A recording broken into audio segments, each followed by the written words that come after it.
ሁላችንም ረክሰናል። መቀደስ አለብን፣ መመለስ አለብን። ክርስትና ድራማ አይደለም። አይምሯችን መስተካከል አለበት። ተንኮላችንን መተው አለብን። የሚያነጻን መድኃኔዓለም ነው። የምንነጻው ደግሞ ማረድ ብለን ንስሐ ገብተን ስጋውን ደሙን ስንቀበል ነው። ደሙን አፍሷል፣ ስጋውን ቆርሷል፣ ዘመንን ባርኮ ሰጥቶናል። ምን እንዲያደርግልን ነው የምንፈልገው? እንኳንስ እናንተ እኔም ቢሆን እዚህ መቆም ደስ የሚያሰኘኝ አይደለም። የእግዚአብሔርን መልእክት እንደ ቤተ ክርስቲያን ሐሳብ ለማድረስ ነው እንጂ ቁጭ ብዬ ለኃጢአት እያለቀስኩ ብኖር ደስታዬ ነው፣ እውነት ለመናገር። ስለዚህ መድኃኔዓለም እንዲያነጻን ሳንነጻ የሰላም ሀገር እንፈልጋለን። ሳንቀደስ እግዚአብሔር ሆይ ውረድ ፍረድ እንላለን። በየት ይውረድ? ማን ያስወርደው? ማን ያስመጣው? በራችን ዘግተን ልባችን ተቆልፏል። ልብሳችሁን ሳይሆን ልባችሁን ቅደዱት ብሎ ተናግሯል። መድኃኔዓለም ሁላችንን የሚያንጻን ይቅር ይበለን፣ በምሕረት ዓይን ይመልከተን። እንግዲህ ዘመዶች ዝናሙ የሰፈሩን ቆሻሻ ሁሉ ሲያጸዳ እኛ ከነ ቆሻሻችን መስከረም እንዳይጠባ ሁላችንም ንስሐ እንግባ። እውነቴን እነግራችሁ፣ እኔም ለራሴ እገባለሁ። መድኃኔዓለም ደግሞ አንጽቶ የማይደፈርስ ውሃ ነው። ከአንድ ኩሬ 10 ሰው ቢታጠብበት ይደፈርሳል። መድኃኔዓለም ግን ዓለም ሁሉ ቢታጠብበት የማይደፈርሰው ውሃ፣ ንጹሕ ውሃ እሱ ነው። የማይጸየፈን ውሃ፣ የማይከለከል ውሃ፣ ነፍስን የሚያነጻው ውሃ፣ ልብን የሚቀድሰው ውሃ፣ ቆሻሾቹን አንጽቶ ብርሃን የሚያለብሰው ውሃ ያ ክርስቶስ ነው። እግዚአብሔር በደሙ ይቀድሰን። እኔም እመቤቴን ሰው ኩራቱ ይደንቀኛል። አምላክን ያሳደገች እኔን ብታሳድገኝ ምንድን ነው ብርቅና ድንቁ? እኔ አልወድቅም አንቺ ልጄ። 3 የወደቅኩ ቅዱስ ያሬድ 7 ይወድቁ የለ። እመቤቴ ብዬ ስምሽን መጥራቴ ቢራቆትብኝ ነው ባዶ ቢሆን ቤቴ። ዓይኖችን ከእንባ ከለቅሶ ከልክይ ልብሽ ይራራልኝ ወደኔ አዘንብይ። ስምሽን ለልጅ ልጅ እነግራለሁ እናቴ በምልጃሽ ሰውኛለሁ። እመቤቴ ስልሽ ነይልኝ ማዕበል ሳይነቅለኝ። ድንግል ማርያም እንደ ቸርነትሽ እናቴ ነሽ፣ እንደ ንግሥትነትሽ እመቤቴ ነሽ። አንድ ምክር ልምከራችሁ። መቼስ መምህር መምከር አይደለም፣ እኔን ደግሞ መጻሕፍት ይመክሩኛል፣ ሌሎች አባቶች ይመክሩኛል። ለነገሩ እኔንም አሁን እኮ እኔን ጨምሬ ነው የሚጨፈጭፈኝ። ቃል እግዚአብሔር ያዳላል። አናት አናቴን እያለ አብሬ ተመልክቼው በሌላ ቀን ሳስተምር አናቴን እያለኝ ነው የምናገረው። በየትኛውም ደቂቃ የሚጸጽታችሁን ስራ አትስሩ። ያንን የምናደርገው ለማን ብለን ነው? ለክርስቶስ ብለን ነው። ተሳድቤ ለ30 ደቂቃ ስሜቴ ይውጣልኝ ወይስ ራሴን ልግራና ክርስቶስ ደስ ይበለው? ይህንን ማሰብ ማለት ነው።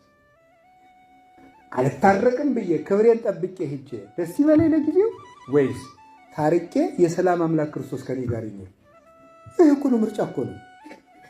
እኛ እኮ እንደ ሕፃን እኮ ነው። ሕፃን ልጅ አለ፣ በጣም የሚያስቅ ሕፃን ልጅ ያብጥበታል። እዚህ ላይ ነው ያበጠበት፣ እዚህ ላፍርጠው እንዲ እኛ ነው የምፈልግ ይላል።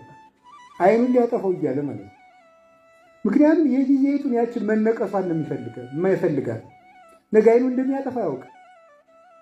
እኛም የጊዜዋን ያችን ፍርጥ የምትለውን ደስታችን ብቻ እንፈልጋለን። መጨረሻ ላይ ብቸኝነት፣ ባይተዋርነት፣ ጸጸት፣ የልብ ግርፋት ነው የሚቀረን።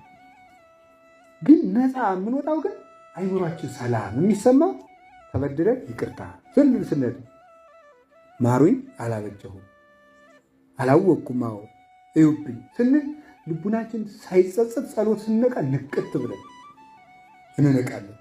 ደስ እያልን እንደግማታለን። ያችው ቁጣ ነው። ደስ ብሎ እናስቀድሳለን። ካልሆነ ህሊናችን በልቡና ጸጸት እየተገረፈ ምን ብለህ ነው? ምን ያደገድገህ እንደወልደ ንጉሥ አንተ የሰላም ልጆች ሆነን ምንድነው ሁልጊዜ በሐዘን የምንሰቃየው? ለምንድነው የምንገረፈው? ለምንድነው ሁልጊዜ ስንጸጸት የምናድረው? እኔ እውነቴን እኮ ነው የእግዚአብሔር ቤተሰቦች፣ እኔ ለመንግሥተ ሰማያት ብቻ አይደለም አሁን የማስተምረው፣ በምድር እያለን ራሱ ሐዘን የሌለው ህይወት እንድንኖር እፈልጋለሁ። ለምን ሰላም አይኖረንም እንዴ? ምን ሆነን የምንሰቃየው? እኛ እኮ ውሉደ ሰላም እኮ ነን። ክርስቶስ እኮ ሰላም ነው። የእሱ ልጆች ለምንድን ነው ሰላም አተን የምናደር? ለምን ሰላም አተን እንውላለን? ደስ ብሎን መዋል ሲገባል ሳይጎለን እንዴ ደሙን ቀርቶ ሰጥቶን ስጋውን ቆርሶን ምን ብለን ነው? ልብስ እያለን የምንራቆት ለምንድን ነው? ምግብ እያለን የምንከሳ ለምንድን ነው? ፈውስ ዓለም ኢየሱስ ክርስቶስ ተሰቅሎ ጤና የምናጣ ለምንድን ነው? አይምሯችን ሰላም ክርስቶስ አባታችን ሆኖ አይምሯችን ይበጠበል ለምንድን ነው? ሰላምን መፈለግ አለብን። ሰላምን የምናገኛት ደግሞ እኛው ልብ ውስጥ ነው። ይህን እናድርግ። የሚጸጽተንን ስራ አንስራ።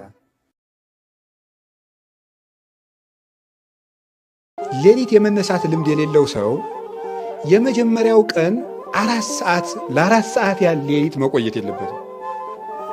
በመነገው ግልድው ብሎ መዋሎ ስራ ይባረራል፣ ያስተኛዋል ቀን ማለት ነው። እንዲህ የሚደረገው ምንድነው? በመጠን ነው። የመጀመሪያቱ ትንሽ መነሳት ያችን፣ ከዚያ ያችን ሰዓት ማስደገም፣ ያችን ሰዓት መድገም፣ ያችን ሰዓት መድገም።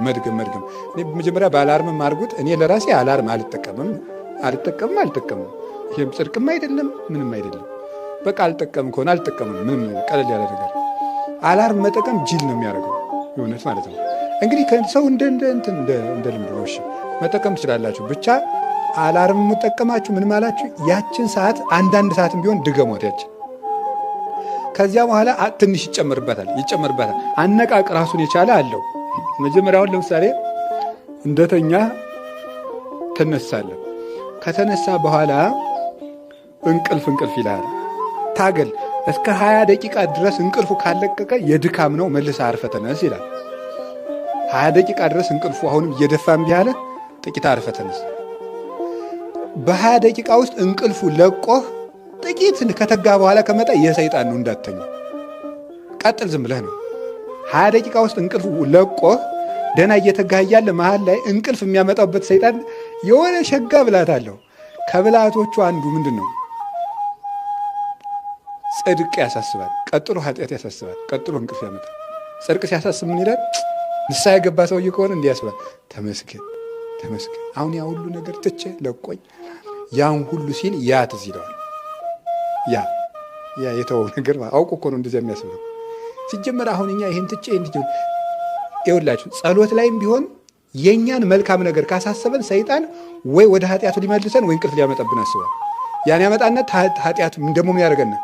ምን ያስብላል? አይ እግዚአብሔር ቸርና እንዲሁ ያን ሁሉ እያረኩ ችሎኝ አውቆ እኮ ነው እንደዚያ እያደረገ ከጸሎቱ ያፋተዋል። የእግዚአብሔርን ቸርነት እያሳሰበ ያስመስልና የንባቡን ትኩረት ወደ ግል ሀሳቡ ይወስደዋል። ከዚህ በኋላ እንቅልፍ ያመጣል። አነብላችሁ ነበርኩ። ይሄ እኮ መጽሐፍ አድርጋ ነው የሚለው አባ ጊዮርጊስ እኔ አይደለሁ። መጀመሪያ ቅንድብን አክብዶ እንቅልፍ ያበዛል አለ። ከዚያ በኋላ ከተነሱ በኋላ በሐሌወ ከንቱ ይትመነገን፣ ከንቱ ነገር እያስመሰለ ይሸነግለዋል፣ ይታገለዋል። ከዚያ በኋላ ያሳስበዋል፣ ህሊናውን ይሰርቀዋል። ከዛ መልሶ በእንቅልፍ ይጥለዋል። እና መድኃኒቱ ምንድን ነው? ትንሿን ምን ማድረግ ነው? በሉ አይዟችሁ፣ አቤት ማስለመድ ማለት